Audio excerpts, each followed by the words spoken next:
Hey, thanks for joining me. One thing that's kind of crazy about this channel that I've been doing is as I've kind of just started, when I started the channel, there was no plan. It's about, I'm coming up on actually 3 years that I've actually been doing this now that I think about it. And I just turned the camera on and started talking about comics that I owned just because it seemed like something fun to do. And I never thought that it would turn into anything and yield any results beyond me just kind of scratching an itch that I had. But I've had way more than a few unexpected and fantastic results as because I've started the channel and meeting people and getting to know things and experience different things in the comic world. But one of the biggest ones is finding out just how much other kind of works are out there. Like, obviously I know there's people out there making their own books, and I see the various Kickstarters that cross my social media feeds all the time, and there's just tons of stuff out there, and everyone that's doing these things is all trying to kind of find a way to get their stuff seen. And how do you stand out in a crowd?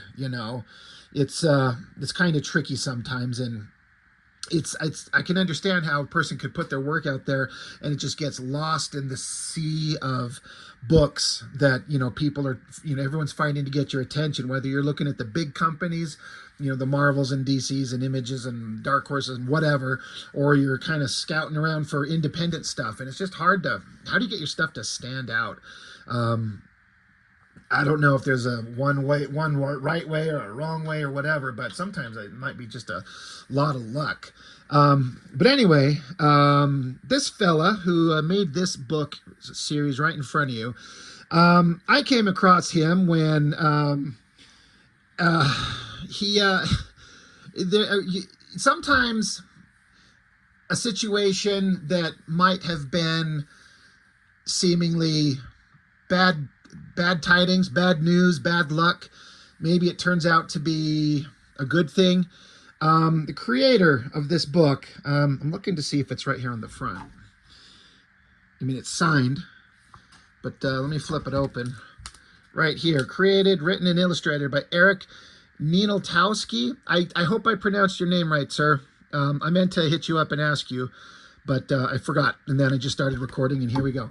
But I saw his name when he at some little while ago, he had won a contest to, old Mr. Liefeld held a contest for, newer artists to draw a cover to be on an issue of Youngblood, and he won. And for most of you who watch my channel probably already heard about this, and I don't need to go into it because this isn't about Liefeld, but he's such a shithead. Long story short, he ended up kind of backing out of the promised agreement, which was he produced a cover, looks fantastic, and then after a year plus time, when Eric was asking, hey, is this going to go up sometime? And Liefeld's just like, no. And it turned into a whole thing. That being said, that aside, you could go look it up if you don't know the story about it. You won't take you anything but like 5 seconds to find it online. But well, I started following the creator of the book. I'm like, well, I've got to kind of see what this guy's work is about. And I followed him on social media. And then I saw him posting up some of his artwork on, and it was a Wildstorm fan page on Facebook. And he thrown up a picture of Backlash. And I was like, damn, man, that stuff looks fantastic. When are you going to put together a book of this kind of wicked sweet art for all of us to read in a comic book? He writes back. He's like, I've already done it. Go look at this link here. Boom. And he hooked me up with these 3 books. So, I mean, I wasn't implying that he hadn't done anything. It was more of just kind of like lighthearted ribbing while praising the fantastic art. I was like, when are you going to make a comic book? Because this is amazing. He's like, dude, I've done it. It's here. There you go. So he sent me these books, and I was really excited to get my hands on them and see what kind of work he's got going on. Because it's a creator-owned thing, and it's one of those things where it's always kind of exciting to get to see someone's new work that, is their creative, it's their own thing. It's not something that they're doing for somebody else. This is his story, his writing, his art. with, you know, obviously people help him do lettering and coloring, that type of stuff. But it's a creator-owned title, Shadow Sentry. Got 3 books. We've got issues 1 and 2, and then an origin series right here. I guess I should say, by the way, in case anyone's wondering why the hell I got this black splotch of ink on my hand, because I draw my own books too, and I was inking some of my work earlier today, and I was using a brush, and invariably I always get ink right there when I'm holding the brush. If I could find it right here. I'm always holding it right like that, and that's right where that brush just holds on. Dip it in there, and you get that ink on your finger, and whatever. That's the signs of an artist right there. But, yeah, I was cranking away on my own pages, this stuff right here, and, you know, I like to make comics. I make my own stuff, and it's kind of exciting. And to get to see someone else's own work, I was really excited to get these. So he sent me these 3 books, and first thing to notice right off the bat, right off the bat, you can see that they're thick. These are big books. It's not like a regular kind of stapled floppy comic. You know, there's a significant difference in size. And I like that. That's something that I personally kind of would like to do in any kind of book that I would make, and am and will. But if you're going to offer up a single issue of a thing, I'm going to give you some substantial material, like a lot to look at. So that's awesome. So, I mean, for a introduction to a guy's world, I mean, look at that. That's a pile of comics right there. It's pretty awesome. Looking at the cover, you can see the kind of, I don't know what the term is. I've heard the term spot varnish. Is that what that is? Where it's kind of like the figures are highlighted in that shine, that sheen, and then it's kind of like the regular kind of matte-ish kind of finish. Really neat looking stuff. So we're going to just kind of flip through these. When I went looking at his social media and stuff like that, he's got like a whole website. You can order these things. I'm going to have those links so you can kind of find him and follow him. And so, you know, he's got a place where you can go and look and see what he's doing. He definitely knows how to self-promote and put his name out there in the best way possible. You know, it was like, oh, this guy knows what he's doing. Like all this stuff on the, we could go to a site and have all these links. I don't even know how to set that type of stuff up for myself. I'd be completely lost. So he's a smart guy, knows what he's doing. And what's kind of interesting is that after I got these books, I had to get 1 or 2 other indie books that I already had in hand. I had to get them out first because I've had them first. And I am jumping these ones over 1 or 2 others that I've got. I just kind of have to make those decisions sometimes and, you know, get these. I wanted to get these ones shown. It's just kind of interesting because after I got these, he didn't mention anything to me. Not that he needed to, it doesn't matter. But I was seeing across, like specifically on Facebook, it looks like this book and this series has been picked up by the Rippaverse comic company. I guess if I saw it right, they're collecting these and offering them as through them to put the books out there. And I was like, well, that's awesome because, again, we're all looking for a way to get our books out there and get them seen. And I don't know anything about the Rippaverse except it's out there and people are talking about it. And, you know, some people love it. Some people don't like it so much, whatever. I don't care about any of that. If they're making comics and they're being successful and people like to see them and there's an audience for it, then who cares? Let them make their books and, you know, kind of seems like it's an awesome kind of mutually beneficial deal because Eric's got his works so far done. And so if you join up with the Rippaverse and they can help promote you even wider, you know, a bigger, wider kind of presence, then it's beneficial to everybody. So I thought that was awesome. So I just kind of wanted to mention that you know, they kind of teamed up and it's just more opportunity for Eric to get his work seen. He's put a lot of heart and soul into this stuff. And he didn't know who I was until I mentioned, I talked to him about wanting to see more of his, like I wanted to see his art in comics. He didn't know who I was. And I just kind of mentioned after we kind of talked for a minute, hey, I got a YouTube channel, I could show it. And so here we are. And he did ask me, or he did say, he's like, I would love it if you give me an honest review. An honest review. I was like, all right. I mean, I'll give an honest review.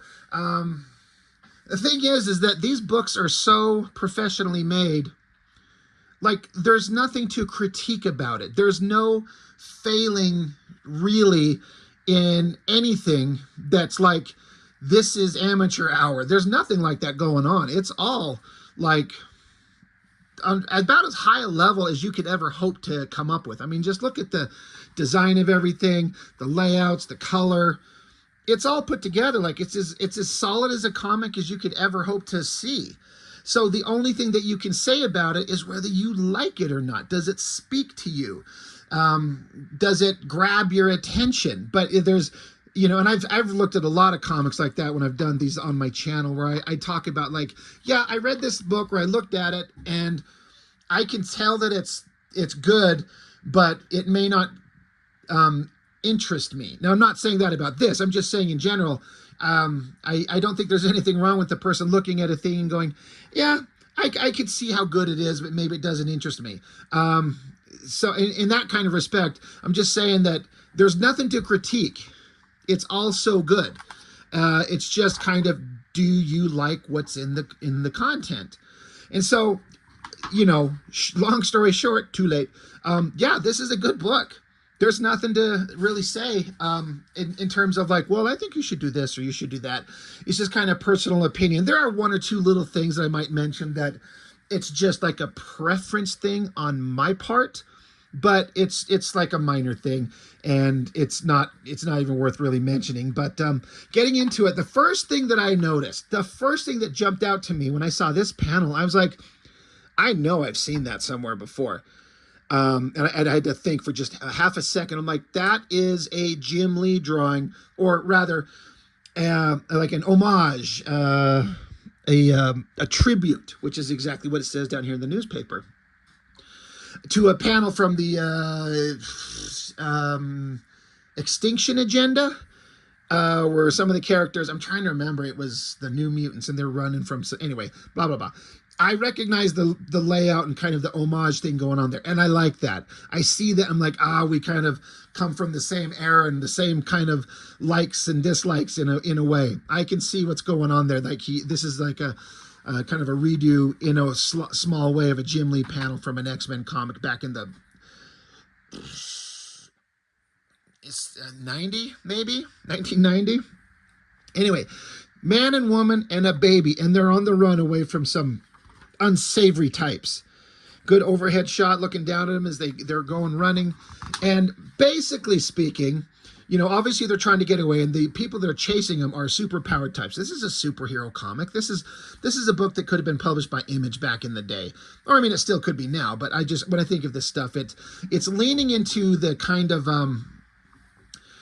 like, I want to say standard, but I don't want to imply that in a negative, but like kind of like the traditional superhero archetypes. Bad guys, good guys, heroes, villains. They're in spandex costumes and have names, code names, superhero names, good versus evil, that kind of basic stuff. And that's fantastic. What more could you ask for, right? These two characters, two guys, Ember and Torture, two guys, and they kind of like mesh together to become one giant monstrous guy to have to fight. I'm like, all right, that's good. But yeah, these guys are chasing the man and the woman. So the guy that was running, he turns around and faces off against the bad guys that are chasing him. No, this isn't. Ember and Torture are these two guys. Sorry. Did I miss the name of the giant guy? Sorry. Maybe that would be a thing if I had to pick something out. Anyway, doesn't matter. Big guy, and then Ember, Torture. They get attacked by the guy who was running. So it's husband and wife. I mean, presuming that they're married, but they got a child. He's trying to protect them. He's like, I'm going to stop you guys. You're not going to get me. And then, but he's getting, the bad guys are kind of jumping on him pretty hard. But the guy's like exponentially powerful, like super strong. Lead bad guy showing up like, hey, like saying, why are you leaving? Why are you trying to run away from us? We took you in, we're protecting you. They make reference to Highborns and Hellborns. And he makes reference to It says here, yeah, the union of a highborn and a hellborn has never succeeded in producing offspring. We cannot simply let you walk away with him. He will become the weapon we need. So, highborn, hellborn. I mean, when you hear the word hell, it could be metaphorical or it could be literal, of like creatures from hell. So, highborn would mean beings from a heavenly kind of origin, right? And they're saying that the two of them, one's highborn, one's hellborn, they have a child, and they produced a child, which has never happened before. So this puts this kid kind of the, caught between two world situations. He could be the key to everything. It's, again, I don't want to say it's cliche implying bad, but it's a concept that we're familiar with. But it works, right? But yeah, they're trying to get away with their kid. They don't want their kid to be used for someone else's, the things that they want to have, like the bad guys want to use them for something. And you want to keep your kid separate of all of that stuff. Like as I'm a father, I know that the creator of this book he's got a couple of kids I've seen on his social media. It's like, once you have a kid, it changes your world. And it changes your perspective on everything. And I kind of feel like that's probably worked into here. And I get it. Maybe you're doing one thing with your life, but once you get a kid here, you're like, life is going to take a little bit of a different path now. But so trying to keep his kids safe. So heroic guys stopping trying to stop the bad guys. The girl, meanwhile, she's running and she's got to get away and she doesn't know what she's going to do. She's like asking God for help. Comes up to a door. Looks like it's a church door. She opens it up. It's locked. So she's able to use some kind of energy ability, something of some type, to unlock the door. She places her baby inside of it. And then with the power is the way it's portrayed here, a little flash of energy, and the kid who's crying is now silent. And then it doesn't say, but I'm guessing that she put up some kind of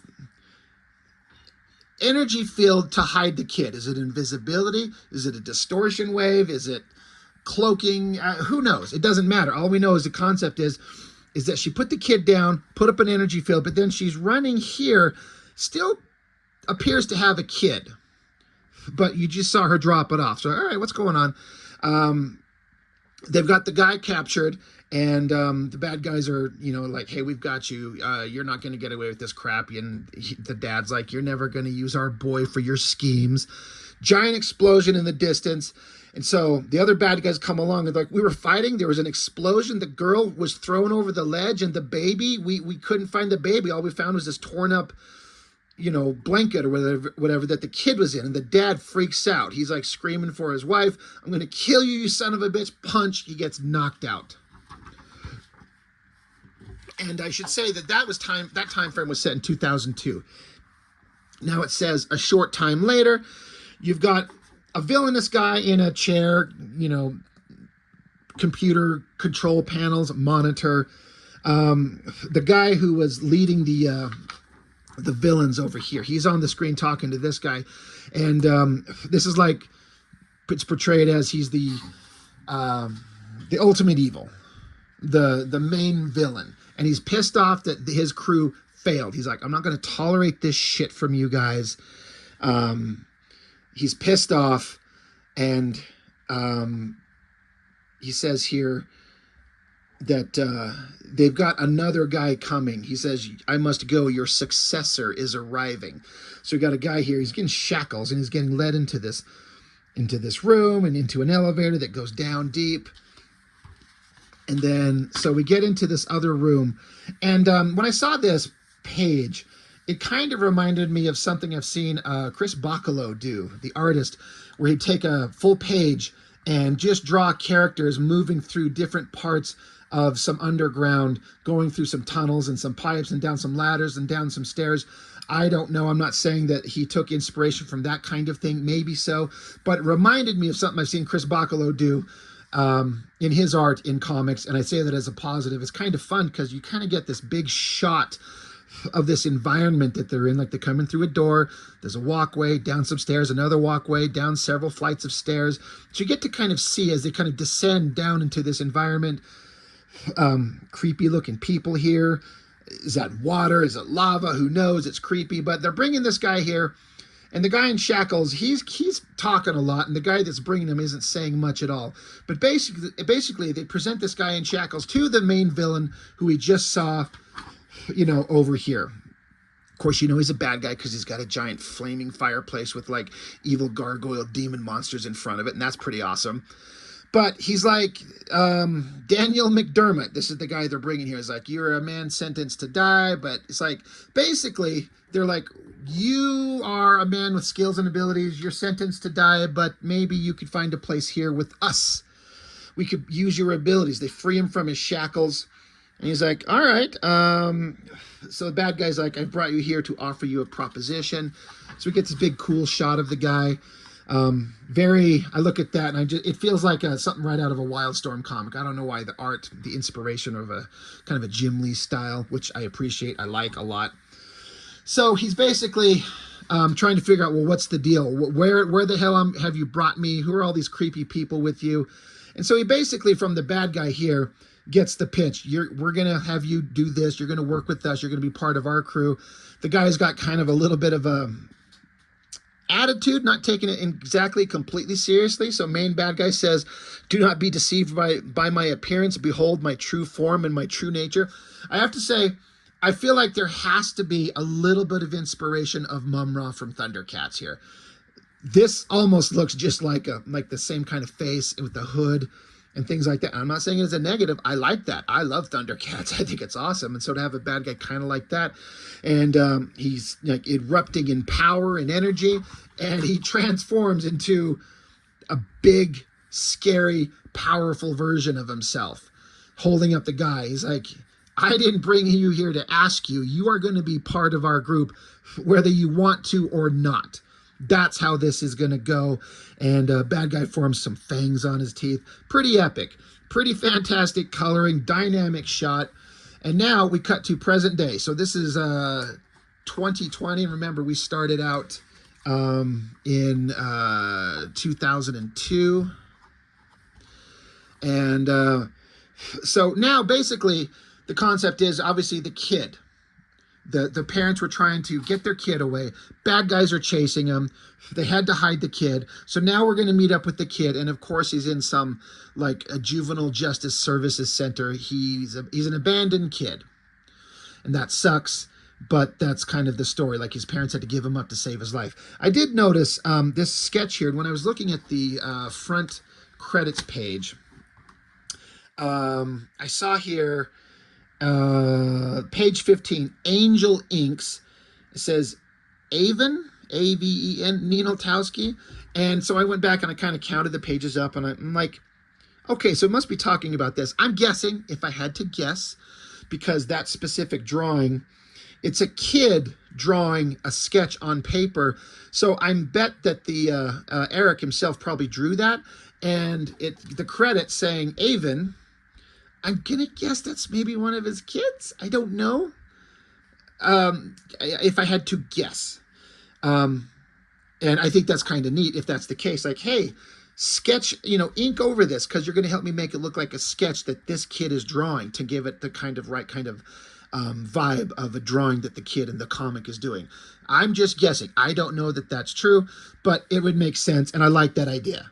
That's actually, I've got kids, and I'm hoping that they'll be kind of interested in art and comics as they get older, and I would do the exact same thing. But anyway, you got the kid. He's sketching stuff, these, images in his mind, maybe. But of course, douchebag other kids giving him crap. And so now he has to kind of, or rather, there's this other kid. Sorry. This guy here, he's off sketching. This other kid's just kind of minding his own business. And these bullies come along and start picking on him. So this, the kid, who is the one that is the now grown-up baby, he's going to intervene. And so he steps in there and starts whooping on the bullies. So big fight happens. And of course, the bullies outnumber him and just beat the crap out of him, like stomping him into the ground before like I don't know if it's security or cops would ever show up. But the kid is beat so badly, he has to get sent to the dang hospital. You know, that's rough. Just the thought of a bunch of punk kids in high school beating up my own kid just infuriates me. But anyway, he's in the hospital. He wakes up, and they're giving him medicine that's supposed to kind of knock him down and keep him out for the night. Yeah, they're saying I gave him some meds that'll knock him out for the night. So you don't have to worry about this kid jumping and getting away, which it expresses that he has been known to do that. But we see he gets up and he spits out the pills. He didn't take them, slips out the windows, which I don't know if you could slip out the windows in a hospital. It doesn't matter. It's part of a storytelling element. It's an irrelevant point, except to show that he jumps and gets out and, you know, jumps down the building. So he's pretty clever and he's resourceful. And so there's a lot of text in here. What's the inner thoughts of this kid? Now, this is where we get to know his character and what he's about and what he thinks and why he thinks. So this is where you get to find out who he is. I really like this last panel down here, the drawing and the atmospheric coloring going on. You know, it's nighttime, it looks cold, there's snow. So yeah, he's just kind of getting into who he is, why he doesn't know what his family is. He feels different, kind of that whole thing that you would kind of expect. You get a double page spread here where he's looking up across the city. He climbs up onto this thing and he's kind of screaming to the universe, like, who am I? What am I supposed to be doing? And he kind of stops. He's like, oh, this is so dumb. Oh, shit. He accidentally slips and falls down and cracks his head and is down on the ground, out. So then we cut to a new scene, new characters, the Citadel in London, England, the Ministry of Light. So you got kind of a leader guy, big awesome shot of his head, and as the energy bursts out of his eyes, it breaks up into these little panels that explain backstory to the lore of the comic book. Like, you kind of get all the idea of everything that's going on through here. And, you know, this is the place to kind of give more backstory to the comic.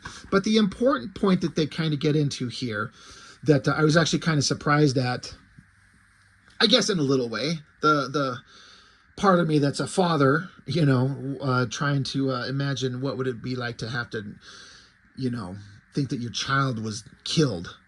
You know, they're talking about the evil monster, the bad guy that's out there. And by the way, hey, Robert Noble. Now, this is the guy from the beginning of the comic that was running and trying to get away with his wife and his kid. This is him.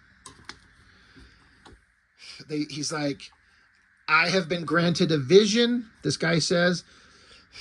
Your wife, Valora,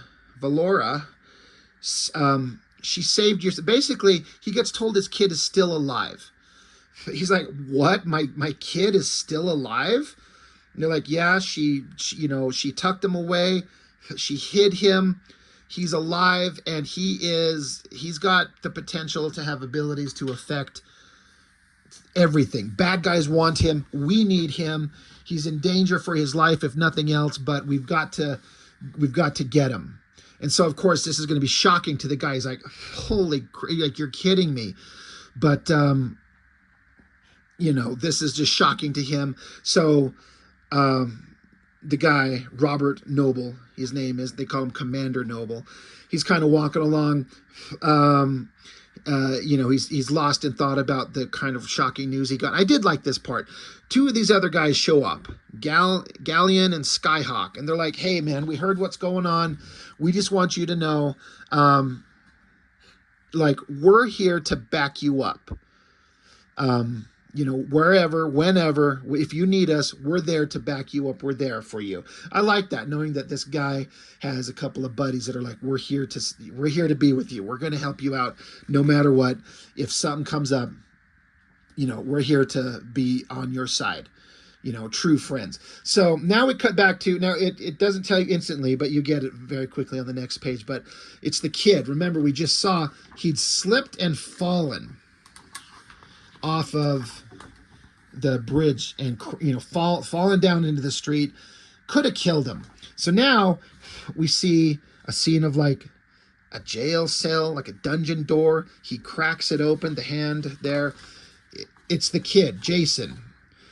Jasen. Jasen. Jason. And as he comes out of the door, we basically get like a hellscape. Monstrous creatures, a lake of fire, looks like burning souls, monsters, bugs, demons. Horrible. He runs, he tries to get away. This little snake creature kind of jumps out, grabs onto his leg. He runs into this demon monster. And great drawing, pretty epic. The kid screaming. And I really like the transition, the storytelling here, because the demon monster grabs the kid. Heck, he's screaming, he's freaking out. The monster's got his hand on his throat. And right at that exact moment, in a burst of kind of electric energy, he comes back and the EMTs did the paddles. Clear. Shocked him.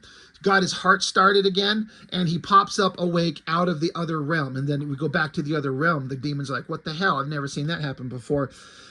So I'm reading it as he was dead, and maybe his spirit, his soul, his essence was in hell. They restarted his heart, brought him back out of it just in the nick of time. So I like how that went. Popped him up. They're like, holy crap.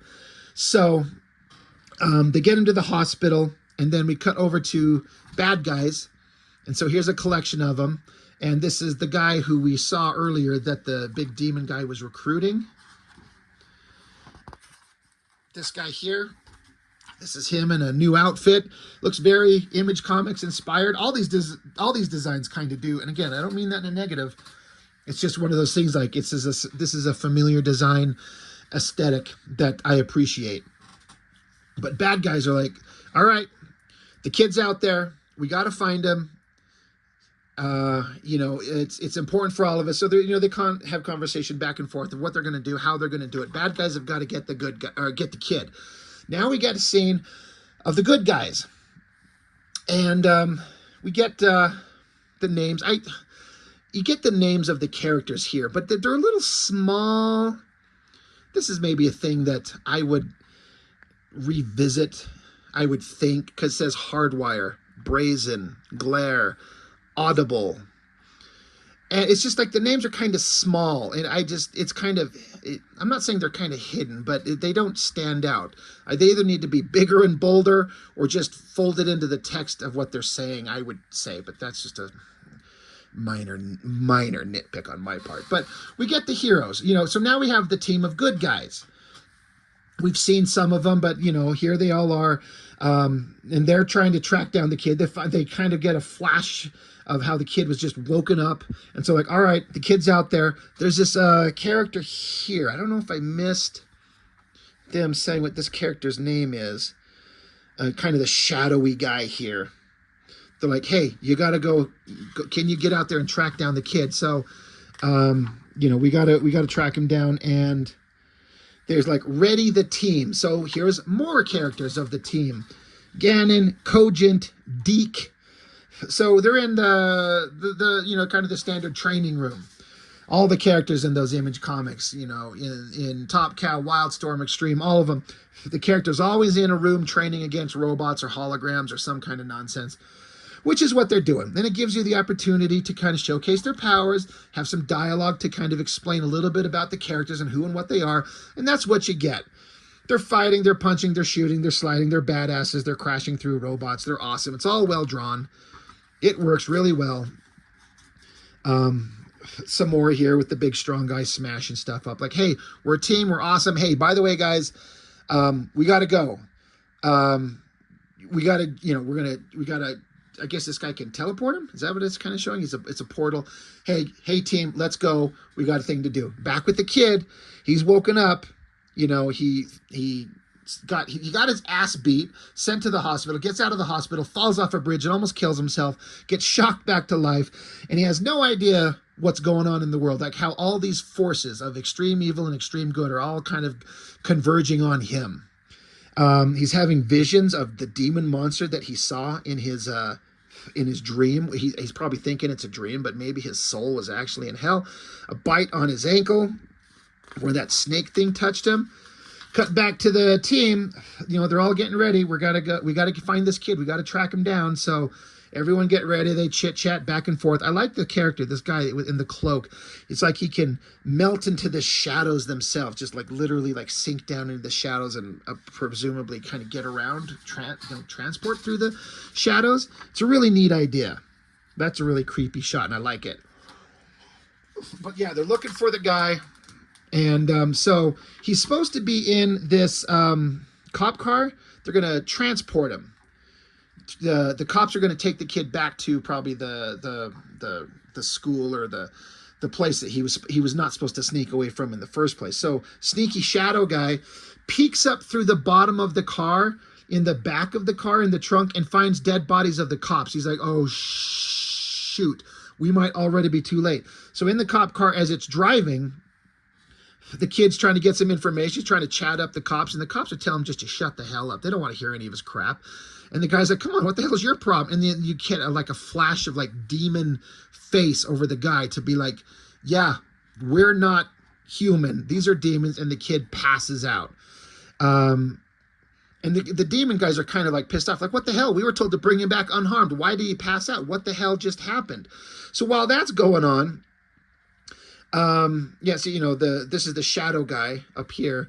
He's like, Jason's in danger. We got to hurry and get him. So Glare, the girl, she shows up, flashes some bright light, distorts everything while one of the other hero guys jumps in there with the sword, slashing the car open. Basically, it's a rescue operation, getting the kid out of there. They grab the kid out, and this awesome action shot of the guy slicing the window and then grabbing with his like armored hand the roof of the car and tuck and rolls over it, ripping the roof open in one single awesome shot. I just can imagine that the artist, writer, Eric, he probably just envisioned this awesome shot, and like in your head, you see it like a movie probably, but then how do you draw that in a comic with the same kind of dynamic action that you can get in a movie? That type of stuff is tricky, but I think he pulls it off pretty well. Slices, the directional device of the sword, slicing and taking the sword up to here, which leads you into these panels down to here, kind of directs your eye the way you need to go, because then you have to come back over here, but it just kind of works. Rip the roof of the car open, flying guy shows up, grabs the kid, and the heroic team, you know, they rescue the kid. They've got him. They have some back and forth with the demon monsters, but the heroes, they basically teleport, get out of there. But the kid, he's out. He's unconscious. They don't know why. He passed out in the back of the cop car. So the girl, they get her position and her power. She's able to reach into his mind and kind of see into his heart, his soul, his spirit, what's going on in his head, and sees all the things that are going on. She's seeing all this crazy stuff, but she basically pulls him from the abyss, for lack of a better term, you know, wakes him up, gets him up and going like he's okay. She said she removed a memory of his encounter, so he'll kind of be fine. They chit-chat back and forth about, we've got him, and this is crazy. This is a big deal. Like, this is all these things in our lives are kind of culminating in this big moment right here. This is rough, but this is what we're doing. This is the goal of this is now the thing that they're focusing on, is taking care of this kid. Back with the bad guys. Cops, who were the demon monsters that just had the kid, they failed, so they have to kind of show up and get their asses killed because they failed at their job, and that's what happens with bad guys. And they get stabbed and get their guts ripped out. That's a great shot right there. I think that angle is really dynamic. Works great. And yeah, bad guys are chit-chatting back and forth about what's their next move. We got to go find this kid, so let's go investigate. Let's go look for clues, teleport off out into the spot where they were last there, where the kid was, and they're looking for like a direction to go. Where are we going to go from here? And they think that they know, like, all right, you're a tracker. I think we know what we're doing.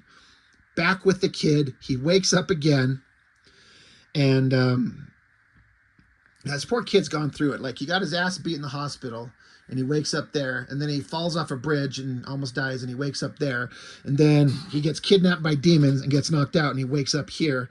But now he's with the good guys. And so now it's kind of a, the kid, the character, serves as the element to take us, the reader, through the story, because everyone has to explain things to him, so therefore it explains to us as the readers And so you get to kind of go through and meet all the heroes, but they're all kind of doing everyday stuff. They're not in superhero outfits. I did notice this panel down here with these two figures, this guy and this girl.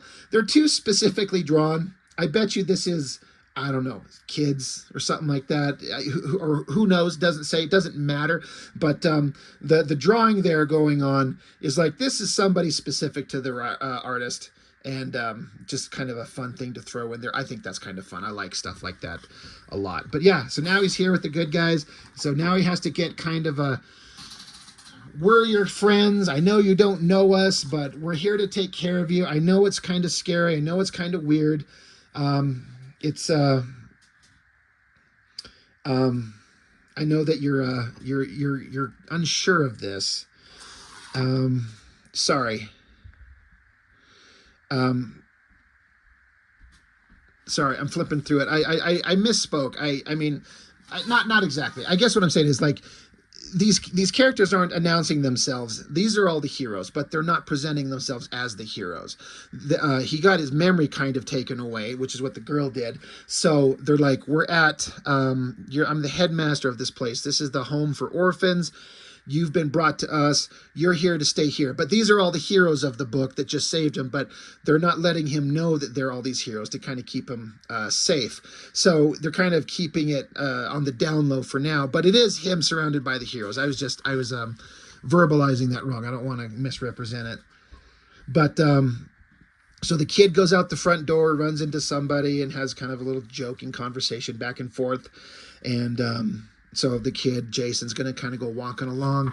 And while he's kind of walking down the street, kind of trying to figure out what the hell's going on in his life and these crazy things, the bad guys grab him in the alleyway.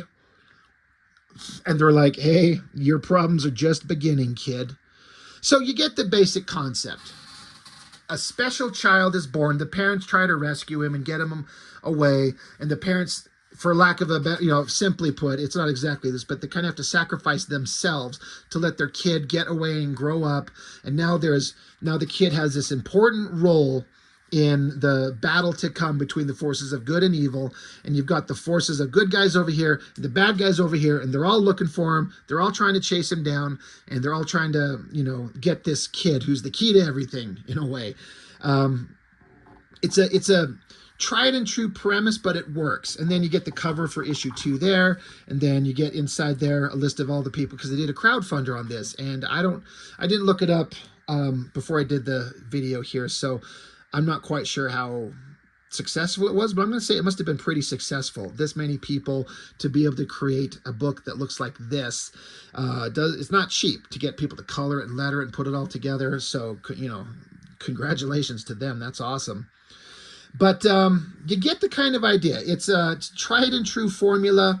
It works. And like I was saying, if I had to list anything as I can't critique this.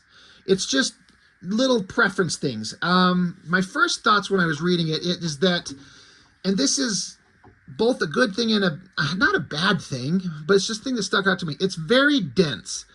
There are a lot of characters. There's a lot of tons of text everywhere. There's a lot to read. There's lots of characters. There's lots of things to get caught up on. And I get why. You have all these ideas, and you have to introduce everything. You have to get your ducks in a row to have all the good, exciting payoff. You can't just have a book and flip it open and have heroes punching faceless monster robots or lizard monsters, and just it's page after page of your heroes punching robots or lizards.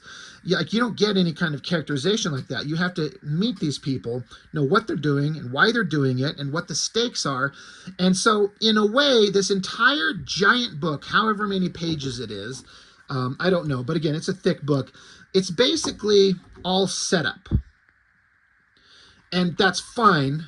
And I'm not saying I know what I would do differently, because, as I've kind of flipped through it and read it and then kind of think about the structure of everything, I get exactly what he was doing. You've got all these things, we're going to set it up, we're going to introduce everybody and line it up so we can kind of get the story going. It's dense. And I guess I'm suggesting that maybe there's a possible option of it being a little bit less dense. But how do you do that? What do you start cutting? What do you start chopping out and moving into other parts? I don't know. And if you do that, maybe it doesn't become as interesting. It's hard. I remember years ago reading an interview. I think it was when Image Comics was getting started. I remember Jim Lee saying somewhere in an interview that issue ones are hard because you have to do everything I just talked about. You have to introduce everybody and get an idea of who they are and what their motivations are, at least on some level. Set up the heroes, the villains, the conflict, and where it's going, all in a certain amount of limited pages. And then still make it exciting and fun to make people want to come and pick it up the next time. And that stuck with me. And then as I kind of started making my own amateur crap comics, I kind of get it. So I feel like Eric put his whole heart and soul into this thing. It really shows. It really feels like this is a passion project that he is feeling really strongly about. And you can see the effort. It's pretty spectacular. Like, this is a grade A, first-rate professional kind of book. Again, it just kind of comes down to whether or not the content interests you. It may or may not. But you can't deny that the stuff isn't pretty dang good. Like, it's as good as anything else that's out there on a basic level from any of the big comics. And I was glad, like I said, to see that in addition to him just marketing himself Legacy Comics, but now it looks like he's partnered with the Rippaverse to get some maybe distribution, get his stuff seen. I hope that it turns into a big deal for him. I hope that, you know, he's selling copies and he's getting commissions and he's making a living at this because he deserves to. It just looks like he's kicking butt. I'm not going to go through issue 2 or the Origin issue right now because we've already, 46 minutes into it. They're so dense. What I want you to do is, if you're interested, I want you to go order the books and buy them from the guy and then read them yourselves. But maybe we could get into the other issues in a future video. I remember looking at this cover. I'm like, this is familiar. It took me, again, half a second to go, oh, I know that. That's the cover to X-Men 3? The Jim Lee one, like this was Colossus holding up Wolverine. This was Archangel and Gambit grabbing here. Cyclops was blasting his optic blast. Like, it was an homage, and it literally says that, after Lee and Williams. So I like that stuff. That's awesome. I really enjoy it. But yeah, the story continues and more like fantastic art. I think we get into more, again, on a flip through, this next book felt a little bit less dense. And I say that again as a positive because there's more bigger panels and the art's opened up to kind of showcase the characters, the villains, the heroes, and kind of now we get to get into some of the action and the fun. Again, we set everything up, but now that we don't have to have a bunch of characters talking, explaining things, now that we've kind of got through that, now we can get into the fun stuff. And again, look at this stuff. The coloring's pretty fantastic. There's action and fun, and there's not, again, I always say this, like, I don't mean this as a negative, but we're not sitting here reading tons of text all over the place. We just kind of get into the fun part of it. There's the hero. Look at that. Awesome shot. That looks really good. I like that. But, yeah, the action gets going. And like I said, maybe we can get into this on a separate video in the future if everything kind of goes well. But I want you guys, if you're interested in this, I want you to go out and just buy the book for the guy. Pick up a copy of it. It's pretty awesome stuff. I'm digging the art. I mean, look at that big, crazy, wild stuff there. Look at that crazy coloring going on. That's awesome. And then, of course, you've got the Origins book. Now, this is drawn by a different fella. Same writer. Eric Ninaltowski with Mark Polton on script. And then Clayton Barton on breakdowns and layouts. So Eric finishes. So I'm guessing, Clayton Barton penciled and Eric inked. And so it is a different artist, and it looks fantastic. Like, this is really good looking stuff. I've seen this Clayton Barton's work online on Facebook and stuff like that. Clearly exceptionally talented professional artist. And it all looks great. It's just an origin story. So, we get to focus on these one certain specific characters, again, origin. So you get to kind of get the backstory of these characters. And it's all really well done stuff. Like, again, There's no critiquing this. There's no like, you know what? I don't like the panels and I don't like the storytelling. It doesn't make any sense. And these characters, like, it's all there. The story's there, the heart and the drive and the passion. Look at that monster with the giant skull dick shield. I love it. Freaking like triceratops skull on his shoulder. I didn't notice that until just now. I actually love that. That's awesome. You know, so you got like a little kind of a comic empire here, you know, I would say, Eric does with these characters and the books that he's doing, and he's getting more recognition and more visibility, which is what we all would love to have. And it's pretty awesome stuff. And again, I like the idea that these books are thick, because when you get one, when you support a crowdfunder from them, you get a significant pile of work. It's not a thin, skinny little book, so you get some significant stuff. Like I've done, you know, for those of you, you know me, a lot of you follow my channel, you know that I recently I finished I spent a lot of years like a madman, grabbing them here, making my own fan comic. I made a He-Man fan comic, and it's because I just wanted to. I got to say, my covers here, compared to the ones we were just looking at, are a little bit more simplistic and maybe a little bit more boring, but the whole point was to make them stark and simple. But each one of the books I made is a big graphic novel. That's graphic novel. That's volume 1. There's volume 2. Volume 3. Again, thick books. Because when I was making this fan comic, I definitely want people to read them. And I want to get you a significant amount of work. So those are the first 3 volumes there. And then volumes 4, 5, and 6. This one over here, volume 6, I completed just the end of last year. Last year? Yeah. But anyway, you know, I wanted to put together and make my own stories, and I like the idea of having a comic book and you get a significant amount of work. And they just kind of got bigger and bigger as I went along, drawing my own stuff here. And then the last book, I kind of forgot the page count. This last volume that I did, it's like 137 pages of art. I dumped everything I had into it. I also was able to hook up with Chuck Gibson, former inker of Wildstorm Studios. This guy's inked a lot of the Wildstorm guys, up to and including Jim Lee and J. Scott Campbell back in the day. And he's doing digital inks on some of the pages in this for me. Like these pages right here that look fantastic. Those are Chuck Gibson's inks. And so anyway, I'm just showing these because I like the idea of having a book with a lot of content. So when you get it, you get kind of, you get a big chunk of work for the effort, for the money that you put in to pick up the thing. And that's what I was going for. I wanted these to be big volumes where you could look at them and get a lot of story if you're going to be interested in picking them up. Again, these are fan comics, so I don't sell them, but, you know, if you donate to the channel, I'll send you a copy. But, you know, and then I throw in kind of stuff in the back, just little people that helped me create the book, tribute to my little boys down there, talk about the book, talk about Chuck Gibson and his inks. Then I got pinups from a bunch of friends in the back here. So I get what it's like, what it's involved to put these things together on some level and, you know, make a book and put it out there and get people to see it. And, but clearly the stuff that you see, I actually like the backs of these. I should show the back of them too.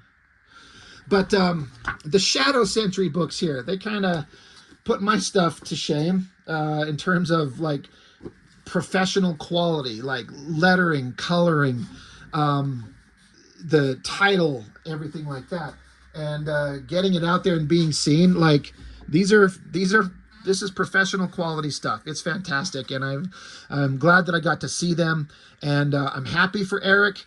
Like I was saying at the beginning of the video, he had that little kerfuffle at this point a couple of months ago with Mr. Happy Wonderful Rob Liefeld when he was supposed to have a cover to his book.